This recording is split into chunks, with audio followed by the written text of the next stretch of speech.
भैया की बात की बड़ा हो लिया रे कहलियो कि बोझा बांध के रही कि 2-4 गो 10 गो बोझा टपाइबो करबी अरे मोगी कहे जे सकबे न करे फटाफट गिरा दे है ओकरा बुते होतो भुटिया बुते अपने से दिमाग लगा धाई धाई जे है ना जो जा वहां हम बहानै छी। हां हम बोझा टपाबै छियो जो धेने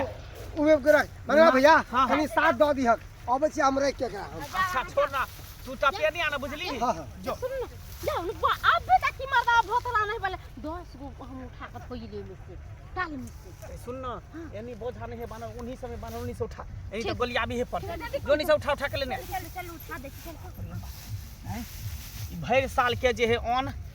चोरी क के कोठी में भर लेब किया कि इहे धान सीधा से ना धान चोरा चोरा के धरबे तो कोठी भरल रहते हैं आ भर साल चाउर खेबै आ धान जे चोरा के नहीं धरबे तो चाउर केना खेबै तैं ओकरा बांध लै छै बढ़िया बढ़िया लगला भैया हिला जल्दी ला बना अरे पाँच हम भाग चला बना भैया जो ला दो उठा अब नहीं बुरबा नहीं आवे ये जल्दी आओ ना ये जल्दी जल्दी करू ना मुंह देखे है कल जल्दी चपाओ